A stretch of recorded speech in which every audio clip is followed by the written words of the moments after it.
પ્રણામ દર્શક મિત્રો.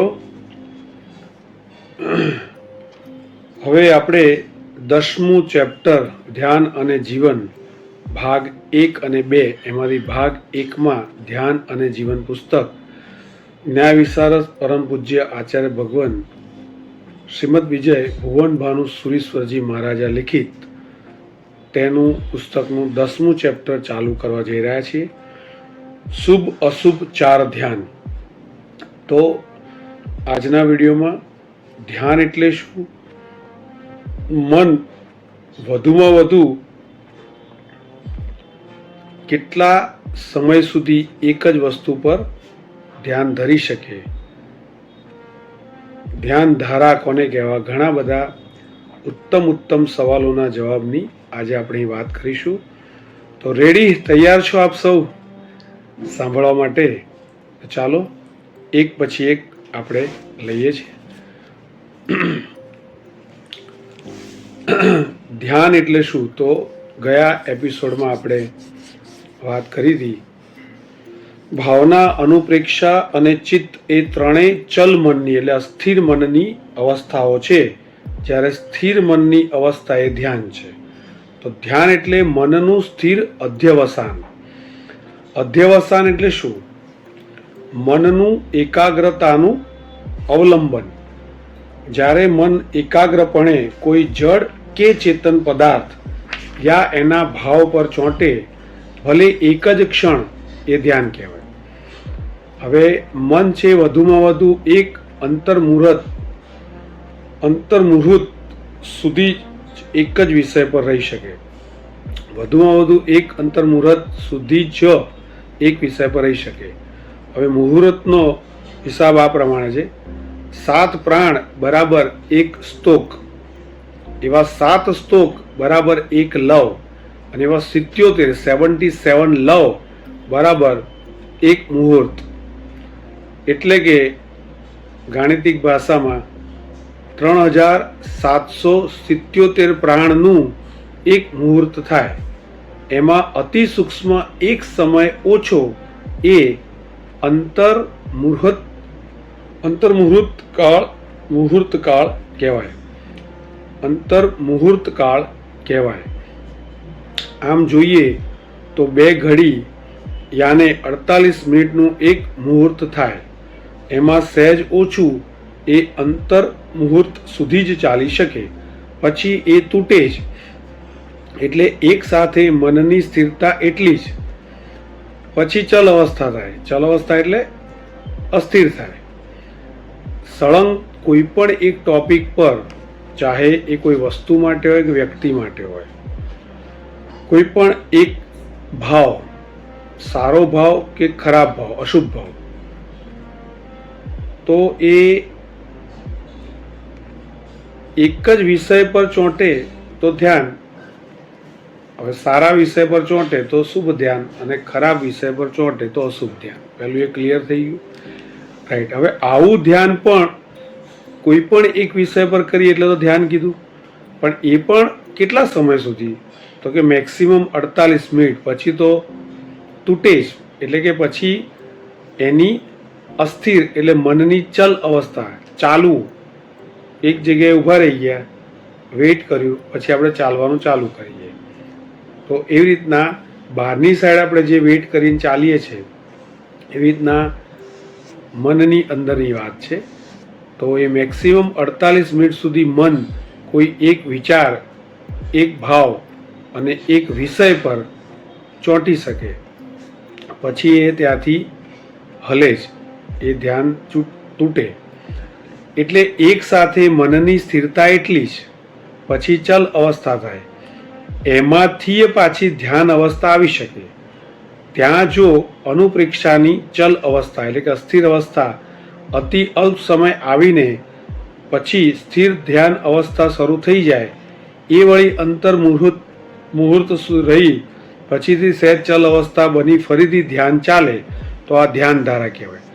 આપણે ઘણીવાર કહીએ ને શુભ ધ્યાન ધારા હતી. તો શું કે એક જ વિષય પર 48 મિનિટ એનું ધ્યાન રહ્યું, પછી નિયમ પ્રમાણે ચલ અવસ્થા એટલે કે અસ્થિર મન થાય, પણ એમાં પણ જે ભાવ ભાવ્યો હોય એની જ વાત અસ્થિર મનમાં અનુપ્રેક્ષાના ધોરણે રાઈટ એવો ભાવ આવે અને પછી પાછી ફરીથી 48 મિનિટ માટે જો સેમ ટોપિક પર સેમ વિષય પર સેમ ભાવથી એમાં આગળ વધી શકાય. તો આવું થાય ત્યારે એક ચોક્કસ ધ્યાન ધારા બને છે.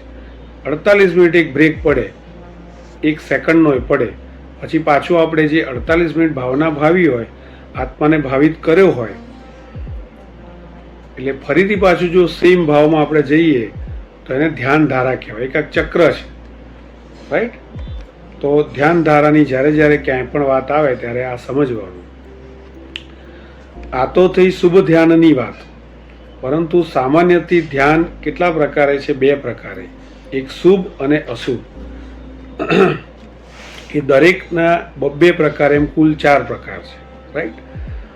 તો ટોટલ ધ્યાનના 4 પ્રકાર: 1 આર્ત ધ્યાન, 2 રુદ્ર ધ્યાન, 3 ધર્મ ધ્યાન, ધર્મ્ય ધ્યાન કે ધર્મ ધ્યાન, અને 4થું શુક્લ ધ્યાન.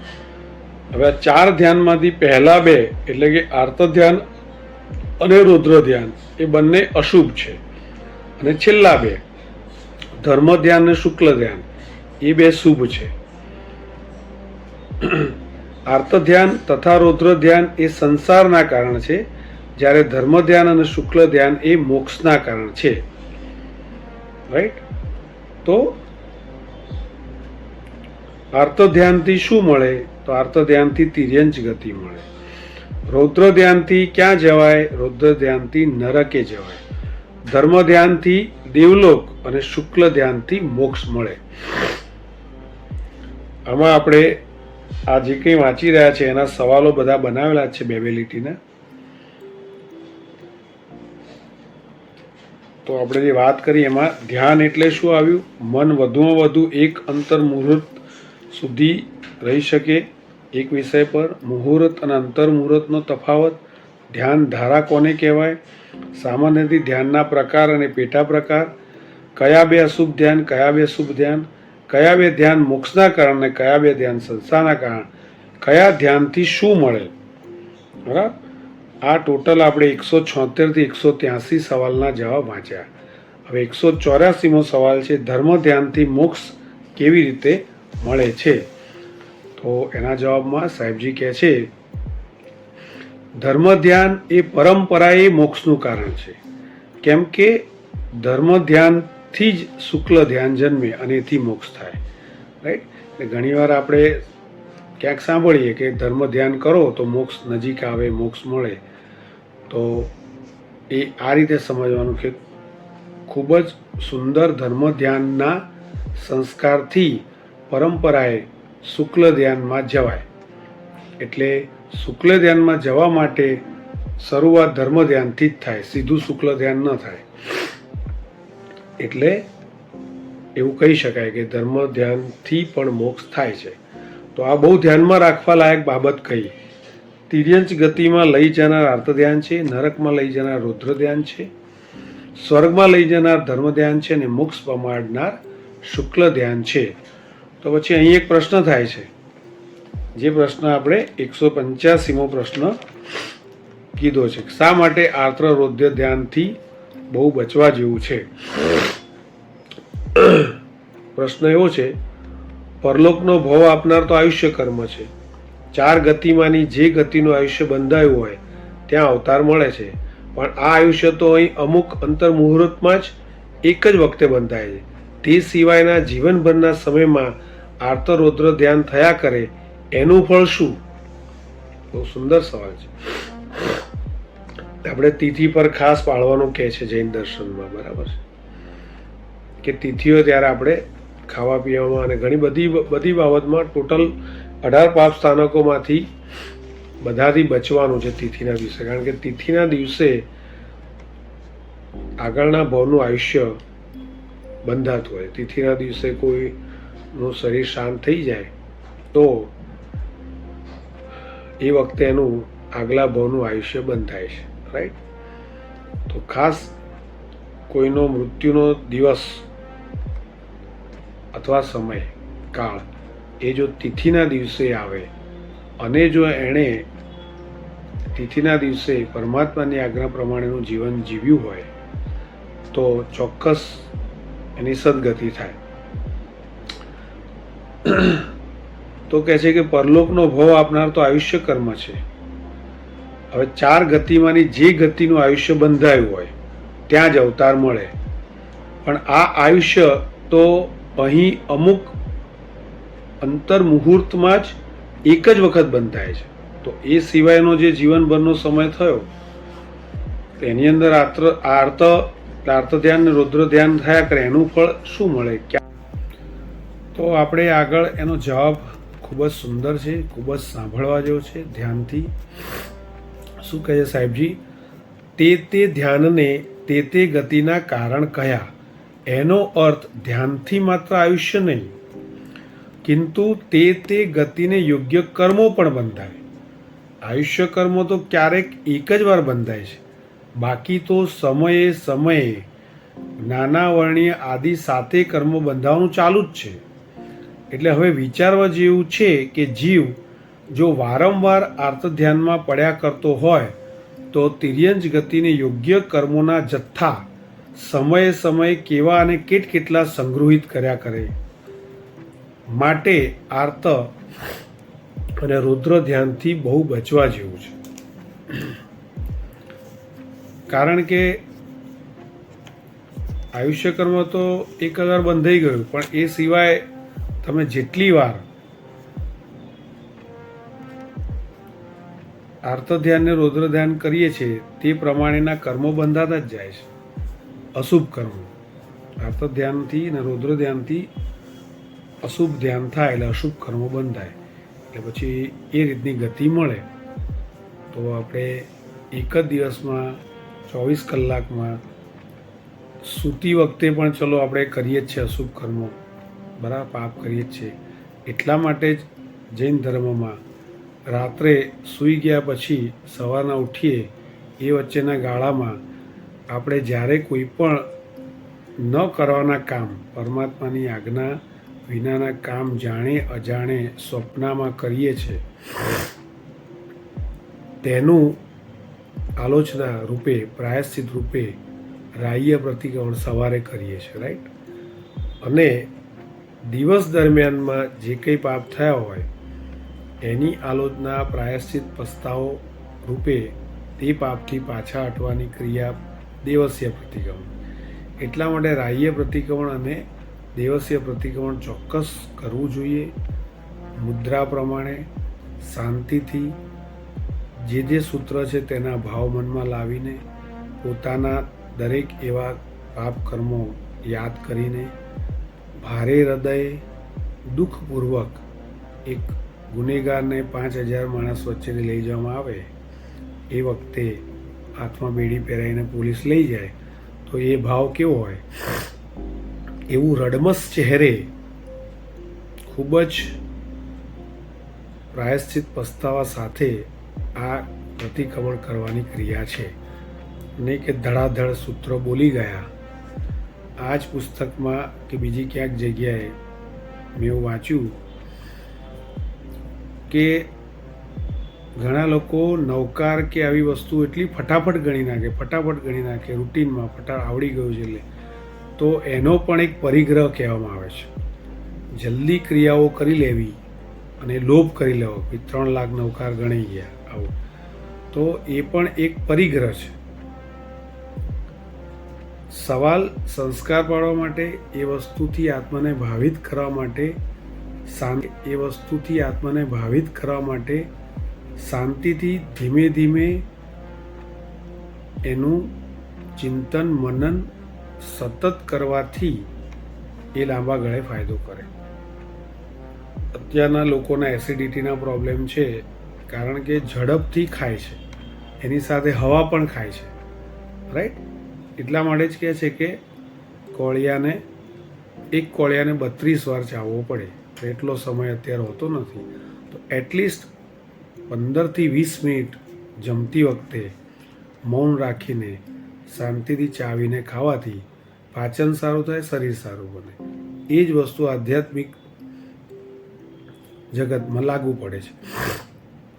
જ્ઞાન તમે લીધું, જો એ જ્ઞાનને શબ્દ રૂપે ફટાફટ બોલી જવામાં આવે માત્ર, તો એ માત્ર ક્રિયા કરી. પણ એને શાંતિથી સમજીને કરવાથી પછી એનું ચિંતન ચાલે તો બહુ જ સારો સુંદર ફાયદો આત્મા પર સંસ્કાર રૂપે ઊભો થાય. જેમ કે ભગવાન મહાવીરે ટોટલ 2 વસ્તુ પર કંટ્રોલ કર્યો હતો, માસ્ટરી કરી. એક ધ્યાન અને એક મૌન. ધ્યાન અને મૌન 2 સાધન એમણે પકડી રાખ્યા. રાઈટ. તો ખાસ આ વાત છે. ધ્યાન એ તો રોકડિયો સોદો છે. જેવું ધ્યાન કરો એવો સોદો છે. જેવું ધ્યાન કરો એવા કર્મ તરત ચોંટ્યા જ સમજો. એમાં ક્ષણનો ઉધારો નહીં, એટલે કે વિલંબ નહીં, વાર નહીં. ધ્યાન અને કર્મબંધને સીધો સંબંધ છે. વચમાં કોઈની દરમિયાનગીરી ચાલતી નથી, કોઈની અપેક્ષા નહીં. અગ્નિમાં હાથ ઘાલ્યો એટલે શું થાય? તરત જ બળે. રાઈટ. એમ શુભ અશુભ ધ્યાન કરીએ એટલે શુભ અશુભ કર્મ તાત્કાલિક જ બંધાઈ જાય, સહેજ પણ વાર ના લાગે. માટે જ પાપ કર્મનો સંચય ન જોઈતો હોય તો આર્ત અને રૌદ્ર ધ્યાન એ અટકાવવું જોઈએ, ઉઠવા જ ન દેવું જોઈએ. એટલે સતત મનમાં ચાલતી અંદરની પ્રવૃત્તિ, બહારના વાતાવરણમાં આવતા સંયોગો, પરિસ્થિતિ, વ્યક્તિ, બધી જ ઘટના એ આપણે ઊભા કરેલા કર્મવશાત છે. એટલે જે આવે છે એને સહજ સ્વીકારીએ તો ઘણો બધો ફરક પડી જાય. થાય છે એવું કે આપણા સારા કર્મ ઉદયમાં હોય એટલે સારું આપણી સાથે થાય અને આપણે આનંદથી છકી જઈએ, અભિમાન આવી જાય. રાઈટ. અચ્છા, એ જ વસ્તુ જ્યારે એનાથી વિપરીત આપણા જીવનમાં દુઃખ આવે ત્યારે આપણા અશુભ કર્મને આપણે નથી જોતા, પણ કોકના ને કોકના પર આપણે એ ટોપલો દોષનો ઢોળી દઈએ છીએ. એવી રીતના બીજા વ્યક્તિ સફળ થયા હોય તો એના માટે આપણને ઈર્ષા આવે, નિંદા આવે, ટીકા કરીએ. આ બધી વસ્તુમાં ખાસ એક જ ધ્યાન રાખવાનું છે કે બહાર બનતી કે અંદર બનતી તમામ ઘટનાઓ માટે જવાબદાર આપણે પોતે જ છીએ. માટે જે થઈ રહ્યું છે આપણી સાથે એ પૂર્વના ભવોનું રિઝલ્ટ છે. હવે એ રિઝલ્ટને ઇમ્પ્રુવમેન્ટ કરવા માટે ધર્મનું આલંબન લઈ અને પરમાત્માએ જે આપણને કીધું છે એ શ્રદ્ધા રાખીને કરીએ તો પછી એ કર્મ નબળું પડે, આત્મા પરથી ખરી જાય. કાં તો એનું ફળ બતાવે તો એ ફળમાં આપણે સમાધિ રાખવી પડે, કાં તો પછી શરીર સારું હોય તો આપણે તપના આલંબનથી, તપની મદદથી એ બધા જ કર્મોની નિર્જરા કરી અને ચીકણા કર્મોને હળવા કર્મોમાં ટ્રાન્સફર કરી શકીએ. એટલું જ નહીં પણ અશુભ કર્મને ટ્રાન્સફર કરીને શુભ કર્મમાં પણ સંક્રમણ કરી શકાય છે. જેની આપણે ધ્યાન અને જીવન નામનું આપણું જે આ પુસ્તકની જે પ્લેલિસ્ટ બનાવ્યું છે એમાં તમે જોશો તો તમને આ બધાના સવાલના જવાબ છે. કઈ રીતે ટ્રાન્સફર થાય, કઈ રીતે નબળું પડે, શું કરવાથી શું થાય અને આપણી જોડે જે થઈ રહ્યું છે કેમ થઈ રહ્યું છે, પાછલા અભાવમાં આપણે એવું શું કર્યું છે જેથી આપણી જોડે આ થઈ રહ્યું છે. તેના માટે જૈન દર્શન એકદમ સૂક્ષ્મ દર્શન છે અને ચોક્કસ સદભાગ્યે જૈન ધર્મ મળ્યો તો જૈન ધર્મના સૂક્ષ્મ દર્શનથી આ મનુષ્ય ભાવમાં આપણે એટલીસ્ટ એટલું સુંદર જીવન જીવી શકીએ. તો આ મહાવિદ્ય ક્ષેત્રમાં અથવા તો આત્માના શુદ્ધિકરણ માટેનો ભાવ છે. ચારિત્ર કોઈ કારણસર ઉદયમાં ન આવે તો પણ શ્રાવક શ્રાવિકા ધર્મથી પણ આપણે ઘણું બધું આપણા જૂના કર્મનો નિકાલ, કચરો સાફ કરી શકીએ. એના માટેની રીત, એના માટેનું ધ્યાન, એના માટેના વિચાર, એના માટેની પ્રવૃત્તિ અને બધાનો સતત અભ્યાસ, રાઈટ, આરંભ સમારંભ આચરે, બધી ટૂંકમાં ઈચ્છાનો નિરોધ એટલે સંયમ. પરમાત્મા મહાવીરે શુક્લ ધ્યાનમાં રહીને પોતાના તમામ કર્મોને બાળ્યા, રાઈટ. એટલે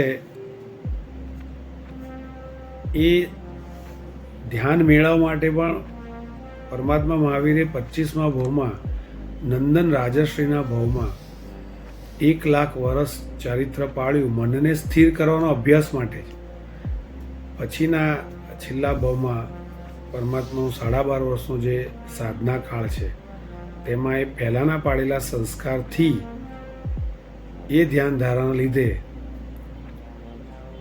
આ બધું શક્ય બન્યું, પરમાત્મા બની શકે, રાઈટ. એટલે કોઈ પણ વસ્તુ પ્રેક્ટિસથી આવે, રાઈટ. આગળ હવે આપણે આ 4 ધ્યાન શું છે એની ડેફિનેશન. કયા 4 ધ્યાન? આર્ત ધ્યાન, રૌદ્ર ધ્યાન, ત્રીજું ધર્મ ધ્યાન અને ચોથું શુક્લ ધ્યાન. તો આ 4 ધ્યાનના અર્થમાં આપણે સૌ પહેલાં લઈએ છીએ આર્ત ધ્યાનમાં. આર્ત શબ્દ છે એ ઋત શબ્દ પરથી બન્યો. ઋત એટલે દુઃખ. દુઃખના નિમિત્તે થતો ક્લિષ્ટ અધ્યવસાય. ક્લિષ્ટ એટલે શું? ખરાબ અધ્યવસાય. રાગ દ્વેષના સંકલેશવાળો મનોભાવ. મનમાં રાગ અને દ્વેષ બેમાંથી એક હોય, બંને સળંગ ચાલતા હોય, વારાફરતી સતત ચાલ્યા કરતા હોય, એવા મન પર જે ભાવ ઊભા થાય અને એના પર જન્મતું ધ્યાન તે આર્ત ધ્યાન. કોઈક એક ભાવ આવ્યો ખરાબ કોઈકના માટે, એ ભાવના લીધે, અશુભ ભાવના લીધે, માની લો કે કોઈના પર આપણને લાગ્યું કે ભાઈ સાચું પણ કદાચ હોય, આપણે સાચા હોય, સામેવાળા ખોટા હોય, એમની પર આપણને ક્રોધ આવ્યો, એટલે આ એક ભાવ આવ્યો કે આણે મારી સાથે આવું કર્યું કેમ. હવે એ આવીને એનું સોલ્યુશન જો વહેલું આવી જાય, સમાધાન, ચાહે એ વ્યક્તિ કરે, આપણે કરીએ કે બંને ભેગા થઈને કરીએ, ત્રીજા વ્યક્તિ મારફતે કરાવીએ, અથવા આપણા મન સાથે સમાધાન થાય, જે કંઈ બહાર સમાધાન થાય એમાં મન માની જાય, તો પછી એ લાંબો સમય સુધી ભાવ ટકતો નથી. થાય છે એવું કોઈ પણ કારણસર આપણે કહી નથી શકતા, ક્યાં તો સામેવાળો બળિયો હોય, તાકાતવાળો હોય, શક્તિવાળો હોય, તો આપણે કંઈ કરી નથી શકતા, માટે એ ક્રોધ પડ્યો રહે છે મનમાં. એવી મનમાં પડ્યો રહે. જ્યારે જ્યારે વ્યક્તિને યાદ કરીએ, જ્યારે જ્યારે એ ટાઈપનો કોઈ પ્રસંગ બને, બીજાની સાથે બને, એની સાથે આપણે ચર્ચા કરતા હોય, ત્યારે આપણે એ વ્યક્તિને, બીજી વ્યક્તિને, જેને આપણા જેવું થયું એની સાથે આપણે આપણી સાથે થયેલા વ્યક્તિનું નામ લઈને નહીં પણ એમને પણ એ ચર્ચા કરીએ, એટલે એ શું થયું? એ ક્રોધને આપણે જીવતો રાખ્યો. એવા કલાકો, અઠવાડિયા, મહિના, વર્ષોના વર્ષ સુધી એ વ્યક્તિ માટેનો ક્રોધ મનમાં રહ્યા કરે, એટલે આગળ જતા એ વેરમાં પરિણમે. ટૂંકમાં અહીં આપણે એટલું સમજવાનું કે એક ભાવ આવ્યો, એ ભાવની ઉપર આપણું મન ચોંટેલું રહે. નવરા બેઠા હોય ત્યારે આપણે એને, એ વ્યક્તિને યાદ કરીને ચિંતન કરીએ કે હું એને આમ કરી નાખું, તેમ કરી નાખું, એણે મારી જોડે કેમ આવું કર્યું. તે બધું શું થયું? સંકલ્પ વિકલ્પ એટલે કે ચિંતન થયું. એટલે આપણે જે આગળ વાત કરી, કોઈ એક જ વિષય પર સતત ચિંતન રહે તો એ ધ્યાન કહેવાય. હવે આ કેવું છે? ગુસ્સો આવ્યો એટલે એ અશુભ ધ્યાન છે. વિષય અશુભ છે એટલે અશુભ ધ્યાન થયું. એટલે અશુભ ધ્યાનથી અશુભ કર્મ બંધાય અને અશુભ કર્મથી એ ગતિનું રિઝર્વેશન કરી દીધું. ક્રોધ કરીએ એટલે નરક ગતિનું રિઝર્વેશન કરી દીધું, રાઈટ. આવું આપણે તપાસીએ એક જ દિવસમાં, શાંતિથી સવારથી ઉઠીને રાત્રે જે કામ કરીએ, જે કરી રાખવાના, એક નોટમાં જોડે લખતા રહેવાનું. સવારે 8 વાગે આપણે કામે નીકળ્યા, ઉઠ્યા પછી ઉઠીને બ્રશ કરીએ, અથવા સૌથી પહેલાં તો આપણે ઉઠીને પરમાત્માના દર્શન કરવાના હોય છે. જે પણ કાર્ય આપણે કરતા હોય, કરવા જોઈએ એ કરતા નથી, પણ જે કરીએ છે એની અંદર આ 3 ધ્યાન સુધી આપણે કરી શકીએ: આર્ત ધ્યાન, રૌદ્ર ધ્યાન અને ધર્મ ધ્યાન. એ ત્રણેય ધ્યાન માટેના ફર્સ્ટ બીજ કહેવાય ભાવ. એ કયા આવે છે? સવારે 8 વાગે ધારો કે ઉઠ્યા, ઉઠીને પરમાત્માના દર્શન કરવાની જગ્યાએ આપણે ઉઠીને મોબાઈલના દર્શન કર્યા. પછી નવકારસીનો સમય જોયો, જોઈને કરી નવકારસી, સારો ભાવ. પચકાણ લેવાનું ભૂલી ગયા, પછી ખબર પડી એટલે પાછું જીવ બળે એટલે આર્ત ધ્યાન. પચકાણ લઈ નવકારસી વાપરીએ છીએ, બરાબર. એ પહેલાં પ્રતિક્રમણ કરવાનું છે. સવારે પ્રભુના દર્શન, પછી પ્રતિક્રમણ, પછી પ્રભુની વાસક્ષેપ પૂજા, પછી આપણે સ્નાન કર્યા પછી પૂજા કરી. આ બધી વસ્તુ સિસ્ટમ, બધા ક્રમ ગોઠવેલા છે. પણ સંસારના કાર્યોમાં કે ધર્મના કાર્યમાં ઉઠ્યા પછી, સવારે ઉઠીને રાત્રે સૂઈએ છીએ, એ દરમિયાનમાં જ આપણે ગણીએ તો હજારો ભાવનું કેલ્ક્યુલેશન આવે. એટલા માટે ઓવરઓલ સંસારના ક્ષેત્રે પણ કે આધ્યાત્મિક ક્ષેત્રે પણ પોતાની જાત સાથે સેલ્ફ ટોક બેસીને જે વાત કરવાની છે, જેને ઘણા લોકો મેડિટેશન કહે છે, ધ્યાન કહે છે, પણ આપણે એક ડાયરીમાં એક જ દિવસનું લખીએ તો ખબર પડે કે આજે 100 વાર ગુસ્સો કર્યો, 100 વાર મનથી ઈર્ષા કરી, 100 વાર ટીકા કરી, ઊંઘમાં પણ આ વિચાર આવી ગયા. તો એ બધા ભાવોનું એનાલિસિસ કરીએ કે રૌદ્ર ધ્યાન કેટલી વાર થયું, આર્ત ધ્યાન કેટલી વાર થયું, તો જે આત્માને સુધારો કરવો છે તો પહેલાં ભૂલ તો આપણે સ્વીકારવી પડે ને. પહેલાં કઈ ભૂલ છે એ ખબર પડવી જોઈએ. એ ભૂલ આપણને જાતે ખબર પડે તો સમજવાનું કે પૂર્વભાવનો આપણો સંસ્કાર છે, અથવા પુસ્તકના માધ્યમથી કે ગુરુ ભગવંતની સાથે ચર્ચા કરવાથી કે ભાઈ આજે ઉઠીને આટલા કલાકમાં મેં આવું આવું વિચાર્યું. તો મન, વચન ને કાયાથી જેટલી બી પ્રવૃત્તિ થાય છે એ તમામ પ્રવૃત્તિમાં દરેક સેકન્ડે એક જ દિવસની જો વાત કરીએ તો કેટલા બધા ભાવો બદલાતા હોય છે. આ તો સિમ્પલ આપણે એક એક ભાવની વાત કરી. સવારે ઉઠ્યા, ઉઠવામાં મોડું થઈ ગયું, ઉઠીને આંખ ખુલે, પહેલી ઘડિયાળ સામે જોઈએ અને ખબર પડે કે 8 વાગે ઉઠવાનું, 9 વાગી ગયા. એ પહેલી જ સેકન્ડે આપણને આર્ત ધ્યાન થાય, હાય હાય મોડું થઈ ગયું, તો એ એક ભાવ ગણાય. પછી 8 ને 1 મિનિટે મોડું થઈ ગયું છે એટલે જે આપણે કરવાના જેવા ઘણા કામોમાં આપણે છોડી દઈએ, કારણ કે ટાઈમસર પહોંચવા માટે, એનું દુઃખ ઊભું થાય. નવકારસી કરવાની હોય, ફટાફટ કરી લઈએ તો એ બીજો ભાવ કે ઉઠ્યા મોડા એટલે નવકારસી જેવી તેવી થઈ, કરી ના કરી, પૂજા કરી ના કરી, ફટાફટ. એકચ્યુઅલી ધર્મમાં પૂરેપૂરો સમય આપવાનો છે, પણ સંસારના કામો જરૂરી હોવાથી એ ટાઈમસર કરવા માટે આપણે પરમાત્માને પાછળ રાખીએ છીએ.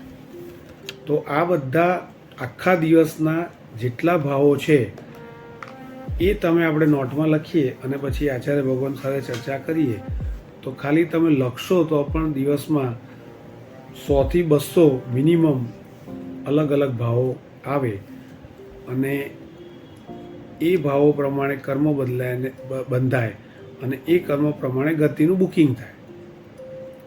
એટલા માટે તો 84 લાખ ભાવો, 84 લાખ યોનિમાં આપણે કેમ ફર્યા કરીએ. હમણાં જ વાત કરી એમ આપણા આત્માએ 84 લાખ ભાવમાં ફરીને દરેક ગતિમાં આત્માનું ઉદ્વીકરણ એટલે કે આત્મા સુધરે એવું કામ કર્યું છે. એટલે છેલ્લે શ્રેષ્ઠમાં શ્રેષ્ઠ મનુષ્ય ભાવ મળ્યો, રાઈટ. કારણ કે ભગવાન બનવા માટે બી મનુષ્ય ભાવથી જ જવાય છે. એટલે જે પશુ પંખીની ગતિ છે, સ્વર્ગની ગતિ છે, મનુષ્યની ગતિ છે, રાઈટ, અને નરકની ગતિ, જેમાં શ્રેષ્ઠમાં શ્રેષ્ઠ મનુષ્યની ગતિ છે, જ્યાંથી તમે આગળ દેવલોકમાં પણ જઈ શકો, નરકમાં પણ જઈ શકો અને પશુ પંખીમાં જઈ શકો. બાકીની એક પણ ગતિ એવી નથી કે જેમાં તમે ડાયરેક્ટ આપણે ભગવાનની ગતિમાં જઈ શકીએ, પંચમ ગતિમાં. તો વાત આપણે એ કરતા હતા કે આર્ત ધ્યાન ક્યાંથી એ શબ્દ આવ્યો અને એનો અર્થ શું છે. તો રાગ દ્વેષના સંકલેશવાળો મનનો ભાવ એના પર જન્મતું ધ્યાન એ આર્ત ધ્યાન. મનની રાગ દ્વેષની પીડા અર્તિમાંથી ઉદ્ભવે એ આર્ત ધ્યાન. રાઈટ. હવે અર્તિ એટલે શું? રાગ દ્વેષની પીડા. ઋત એટલે દુઃખ. દુઃખના નિમિત્તે ખરાબ અધ્યવસાય થાય, બરાબર, એટલે રાગ દ્વેષ આવે, રાગ દ્વેષની પીડા ભેગી થાય એટલે એને અર્તિ કહેવાય. અને એનું આપણા મન પર લાંબો સમય સુધી ધ્યાન રહે એટલે એને કહેવાય આર્ત ધ્યાન. દાખલા તરીકે કપડાના મેલ પર નજર ગઈ અને આ મેલ ક્યારે જાય? બસ એવું એના મન પર ચોંટ્યું, એ આર્ત ધ્યાન થયું કહેવાય. કારણ મનને કેમ ચિંતા થઈ? મેલ ઉપર દ્વેષનો સંકલેશ જાગ્યો તેથી. એમ કપડાની ચકચકતી ઉજળામણ માટે થયું કે આ ટકે તો સારું, કપડું એવું સાચું કે મેલું જ ના થાય. આ ધ્યાન શેમાંથી જાગ્યું? ઉજળામણના રાગની પીડામાંથી. માટે કહો, રાગ કે દ્વેષની પીડામાંથી જન્મતું ધ્યાન એ આર્ત ધ્યાન કહેવાય છે.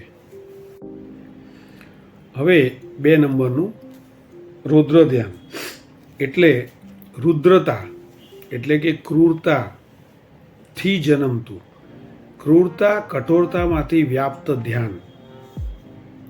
બરાબર. દાખલા તરીકે ક્રૂર હૃદયથી કોઈ હિંસા, જૂઠ, ચોરી કે ધન આદિના સંરક્ષણ પર મનનું લક્ષ્ય ચોંટી જાય એ રૌદ્ર ધ્યાન થયું. આર્ત ધ્યાન કરતાં આ વધુ ઉગ્ર છે, ભયંકર છે, અતિ તામસી ભાવવાળું છે. એના પછીનું ત્રીજું છે ધર્મ ધ્યાન. એને ધર્મ્ય ધ્યાન પણ કહે છે. ધર્મ્ય એટલે ધર્મમાંથી ઉદ્ભવતું. તો કહે છે ધર્મ 2 પ્રકારે છે, એક શુદ્ધ ધર્મ અને એક ચારિત્ર ધર્મ. એમાંથી જે નિર્મળ ધ્યાન જન્મે એ ધર્મ ધ્યાન કહેવાય. દાખલા તરીકે જીનાગમ ભણે છે, યાદ કરે છે, એમાંથી એ ધ્યાન જાગ્યું કે અહો, કેવી અલૌકિક જીનવાણી, કેવા તર્કસિદ્ધ જીન વચન, તો આ ધર્મ ધ્યાન થયું. એવી રીતે ચારિત્રનું નિર્મળ પાલન કરે છે, એથી એ ધ્યાન લાગ્યું આમાં કેટલી બધી સ્વસ્થતા. ત્યારે અવિરતિમાં રાગ દ્વેષની કેવી વિટંબણા, કેવી અસ્વસ્થતા, તો આ ધર્મ ધ્યાન થયું. એટલે કે અવિરતિમાં આપણો આત્મા ડંખવો જોઈએ, કારણ કે અવિરતિમાં સતત પાપ થતા હોય છે અને એ રાગદ્વેષના લીધે થતા હોય છે. તો આવી રાગદ્વેષની અવસ્થા કેવી અને એના લીધે અસ્વસ્થતા એ કેવી, જો આવું પણ આપણે આત્મા વિચારે છે તો એ પણ ધર્મ ધ્યાન થયું. ચોથું છે શુક્લ ધ્યાન. શુક્લ ધ્યાનમાં શુક્લ શબ્દનો અર્થ છે 8 પ્રકારના કર્મ મળનું શોધન કરે તે, અથવા શોકને કલમે કિલામણા કરે, શોકનો નાશ કરે તે. એવા ધ્યાનને શુક્લ ધ્યાન કહેવાય. આ બહુ ઊંચી કોટીનું ધ્યાન છે. એ વિતરાગ સર્વજ્ઞ બનવા પૂર્વે આવે છે. એને આવવાની ભૂમિકા આપણે આગળ કરી તેમ ધર્મ ધ્યાન છે. ધર્મ ધ્યાન એ ભૂમિકા ઊભી કરે છે. ધર્મ ધ્યાનના ખૂબ અભ્યાસથી મનના બાહ્ય વિકલ્પો ઓછા થઈ જાય છે, તેમજ બાહ્યનું આકર્ષણ મહત્વ પણ ઘટી જાય છે. તેથી મનમાં સ્થિરતા વધતી આવે છે. પછી મનોબળથી એક એવી સ્થિરતા ઊભી થાય છે કે જેથી એ કોઈ સૂક્ષ્મ પદાર્થ પર એવું ચોંટી પડે કે ત્યાં પછી હું ધ્યાતા અને આ ધ્યાન કરું છું એવો ધ્યાતા અને ધ્યાનનો ભેદ પણ ભૂલાઈ જાય છે. હું ક્યાં બેઠો છું, હું કોણ છું, મેં શું પહેર્યું છે, મારી આજુબાજુ શું છે, દિવાલ છે, ઓરડો છે, મંદિર છે, જમીન છે, રોડ છે, કશી જ આપણને ખબર ના રહે. તલ્લીન, એકાગ્ર, લયલીનતામાં આપણે જતા રહીએ. એવી રાગ દ્વેષથી મુક્ત લીનતાવાળું ધ્યાન લાગે એ શુક્લ ધ્યાન છે.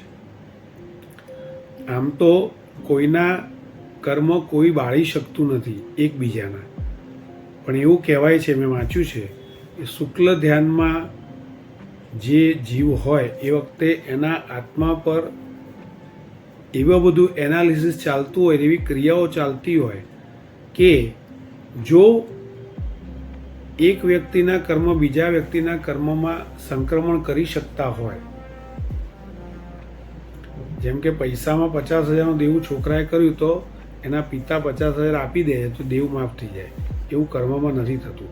પણ જો એવું થતું હોય તો એવું કહેવાય છે કોઈ પણ એક જીવ શુક્લ ધ્યાનમાં હોય ત્યારે એની જે કેપેસિટી હોય છે કર્મને બાળવાની, એ કેપેસિટી આખા 14 રાજલોકના તમામ જીવો, એકેન્દ્રિય, બેઇન્દ્રિય, તેન્દ્રિય, તમામ પ્રકારના જીવોના બધા જ અનંતા કાળથી એ આત્માઓ પર લાગેલા કર્મને, એ બધા કર્મોના, બધા જ જીવોના બધા જ કર્મોને અનંતા કાળના એ માત્ર એક શુક્લ ધ્યાનમાં ચડેલો આત્મા બાળી શકે છે. આટલો પાવર હોય. શુક્લ ધ્યાનની અંદર જે આત્મા ચડી જાય એનો પાવર આટલો બધો હોય છે જે આખા 14 રાજલોકના તમામ જીવોના કર્મોને બાળી દે. રાઈટ? એટલે આ તો પાવર જે છે એની વાત. અધરવાઇઝ કંઈ કર્મ મેં કરે મારે ભોગવવા જ પડે, એ કોઈ બીજું લઈ ન શકે, બીજું ભોગવી ન શકે. રાઈટ? તો શું કહે છે કે રાગ દ્વેષથી મુક્ત લીનતાવાળું ધ્યાન લાગે એ શુક્લ ધ્યાન. એટલે એવી સ્થિતિ તરફ પહોંચવા માટે ધર્મ ધ્યાનનો ખૂબ અભ્યાસ કરવો જોઈએ. ધર્મ ધ્યાન પણ કંઈ કોરા ચિંતન રૂપ નથી, કિંતુ સાથે સાથે ઊંચી વિરક્ત દશા છે. બાહ્ય પ્રત્યેની અલિપ્તતા અને નિસંગતતા તરફ જોગ છે. અલ્ટિમેટલી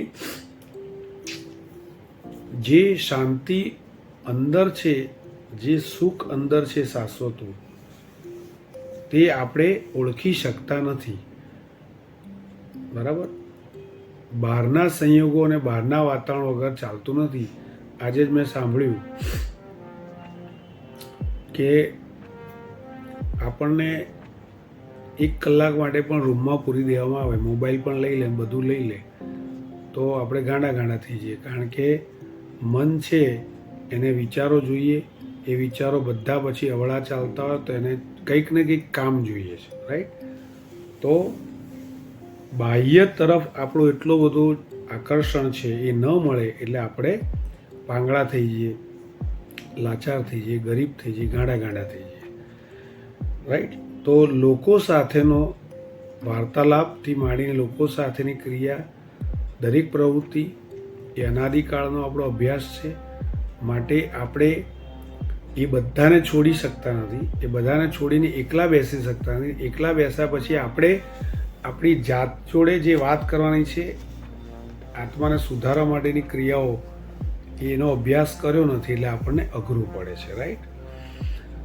એટલે આમાં શું કહે છે કે ધર્મ ધ્યાન છે એ કરતાં કરતાં ઊંચી વિરક્ત દશા આવે જેમાં આપણે લોકોની જરૂર પડે નહીં અને બહારથી આપણે બહારના દરેક સંયોગો વ્યક્તિથી અલિપ્ત થઈ જઈએ, એમના વગર પણ જીવી શકીએ, ત્યાં સુધી કે ખાધા પીધા વગર પણ સારી રીતે જીવી શકીએ. રાઈટ? અત્યારે આજની ભરત ક્ષેત્રની આ ભૂમિ પર પરમ પૂજ્ય આચાર્ય ભગવાન શ્રી હંસ રત્ન વિજયજી મહારાજ સાહેબની વાત બહુ સૌને જ ખબર છે કે 7 વાર 180 ઉપવાસ સળંગ માત્ર ઉકાળેલું પાણી વત્તા બધી જ ક્રિયાઓ, કોઈની સેવા લેવાની નહીં, વેયાવચ લેવાની નહીં, કાપ કાઢવાનો, જે કંઈ વિધિ સાધુ આચાર્ય ભગવાનના જીવનકાળમાં આવતી હોય રોજે રોજ કરવાની, હસતા મોઢે કરવાની. બિલકુલ 7 વાર એમણે આવું કર્યું. 180 દિવસ સળંગ અન્નનો દાણો વાપર્યા વગર તમામ ક્રિયાઓ કરવાની, એટલી જ ઉલ્લાસથી, એટલી પ્રસન્નતાથી. ધન્ય ધન્ય ધન્ય, કોટી કોટી ધન્યવાદ પરમ પૂજ્ય આચાર્ય ભગવાન હંસરત્ન વિજયજી મહારાજ સાહેબ. આપ કોઈ પણ ગૂગલ પર સર્ચ કરજો, સેલિબ્રિટીઓ અક્ષય કુમાર, સલમાન ખાન, આ બધા એમને જોવા આવે છે, માનવામાં આવતું નથી. રાઈટ. તો જૈન ધર્મનો આ પ્રભાવ છે. પરમાત્મા મહાવીરે બતાવેલી વસ્તુ પર ચાલવાથી માણસ ધારે શું શું કરી શકે, બધું જ કરી શકે. તો આપ સર્ચ કરજો, પરમ પૂજ્ય આચાર્ય ભગવાન હંસરત્ન વિજયજી મહારાજ સાહેબ. આગળ કહે છે, મનને બાહ્ય પદાર્થોનું યાવત પોતાની કાયાનું આકર્ષણ ઘટે અને કાયાનું મહત્વ ન લાગે એ બહુ જરૂરનું છે. છેવટે કેમ કે છેવટે ક્યાં જવું છે? વિતરાગ દશામાં. એટલું સમજી રાખજો કે સર્વજ્ઞતા એ વિતરાગ બન્યા વિના નથી આવતી. સંપૂર્ણ વિતરાગતા આવે પછી જ સંપૂર્ણ જ્ઞાનાવરણીય કર્મનો નાશ થાય અને સંપૂર્ણ જ્ઞાન કેવળ જ્ઞાન પ્રગટ થાય. 10મા ગુણસ્થાનક, 14 ગુણસ્થાનક છે, એમાં નીચેથી 1, 2, 3 આપણે બધા પહેલા ગુણસ્થાનકે મિથ્યાત્વ નામના ગુણસ્થાનકે છીએ. એમાં આગળ પહેલું ધોરણ, બીજું ધોરણ એવું ભણતા ભણતા જ્યારે 10મું 12મું ધોરણ એવું એવી વાત છે. પહેલા ગુણસ્થાનકથી આત્મા ચડતા ચડતા ચડતા ઉપર 10મા ગુણસ્થાનકેના અંતે વિતરાગ બનાય છે અને પછી જ 12મા ગુણસ્થાનકના છેડે સમસ્ત જ્ઞાનાવરણ કર્મ નષ્ટ થતા કેવળ જ્ઞાન આવે છે. એટલે પહેલા વિતરાગ બનાય છે, પછી કેવળ જ્ઞાન આવે છે. રાઈટ. આ સૂચવે છે કે સાચું જ્ઞાન પ્રગટવા માટે ઓછા વધતા પ્રમાણમાં રાગ દ્વેષને ધક્કો લાગવો જોઈએ.